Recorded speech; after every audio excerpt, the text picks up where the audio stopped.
Is it okay to take off the mask? Or? Thank you for having me here today to address you all. As we're aware, this last weekend was a trying time for our community. In the span of 2 days, we witnessed the horrors of mob violence and the pain of police brutality in action. However, we also experienced the power of the next generation, raising their voices and saying, "Enough is enough." We saw love, compassion, care, and solidarity in a movement bigger than any single person or power. As you could probably tell by the news footage, social media posts, and live streams, this movement is made up of young people like myself who are starving for the world that our parents, grandparents, and forefathers promised us, the world of the American dream, and special to us, the dream of Miami. Though a few of us stand here today, what many of you do not know is that there are countless others whose voices are desperately trying to be heard to help us build the Miami that so many of us dream to see one day. This city is rooted in diversity. We are the only major metropolitan city in the U.S. founded by a woman, Julia Tuttle. When founded, our city, though segregated, temporarily lifted voting restrictions in 1896 to allow African Americans to vote in Miami's incorporation. In the Deep South, we have been a haven for Jews when anti-Semitism was commonplace. We even share our beautiful land with those who have fought for generations to protect it, the undefeated people of the Seminole tribe and Miccosukee tribe. And of course, our influx of those seeking freedom from tyranny and death from the despotic governments of some Caribbean, South, and Central American nations. You know which ones. Today is not the beginning of Miami's diversity. It has always been a part of us. Whether you were born here and have roots going back to the forgotten frontier of Biscayne Bay, or have just arrived from some faraway land with nothing to your name, let me say that you have a home here. With that, I say that we must protect our diversity, and to do so, we must be the vanguard and say that Black Lives Matter. From George Floyd to Arthur McDuffie and beyond, we as Miamians stand together against violence, against racism, persecution, and hate. We are the Magic City for a reason. We make the impossible possible, and we will stand together to build the Miami that our forebears promised us, one of justice, love, and kindness. Thank you.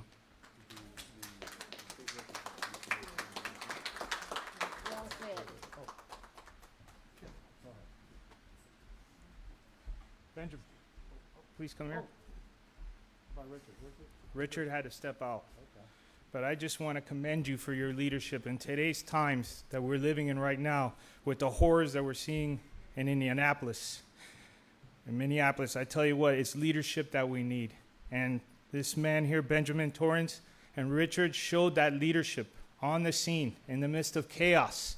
They were able to control a situation and prevent further escalation, which is what's called de-escalation. Thank you so much for setting that example for this community, for all of us. We truly appreciate you.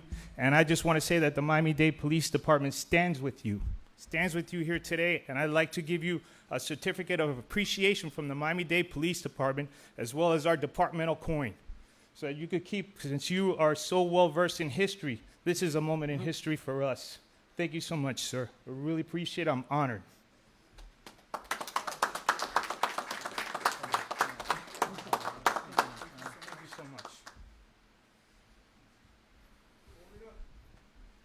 Thank you, Director. Do any of you have any questions for Ben? While he's up here, might as well. Huh? Lo voy a hacer después. Okay, primero, first questions in English. Okay. Can you just explain what he did, what happened? He could use that mic over there. No, right there. Yes, sir. My name, I'm 29, and I was on the sidelines, as part of the peaceful protest, and I was filming for so many of my friends for various reasons, usually relating to COVID-19. I'm very privileged and lucky to be able to not worry about being too close to someone's vicinity and I could get sick. So I went to film not just for my friends that couldn't be there themselves, but also as a teacher of social studies, specifically a 12th grade government economics. I teach the First Amendment constantly throughout the year, and to say, where was I, 10 years from now, where was I during the Miami protests? I wasn't going to say that I was just home watching Netflix. Can you explain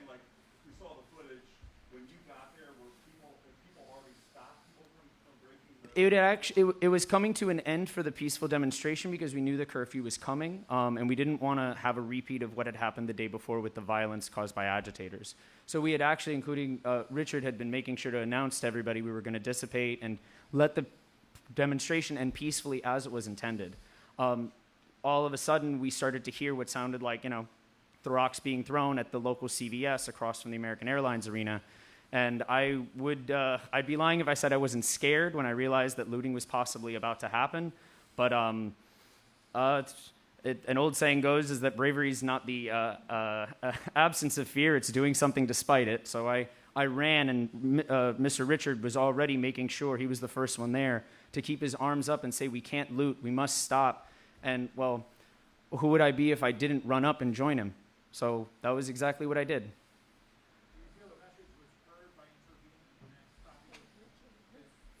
Absolutely. I feel that if you look at the footage of yesterday's demonstration, no one had any kind of inkling in that demonstration to go and be violent. We marched in this hot Florida sun for hours, and we did so because we wanted to prove that we exist, we're here, and we want to be heard. And for those that can't speak up for themselves, that we would speak up for them. So we wanted to make sure that the message was clearly put across.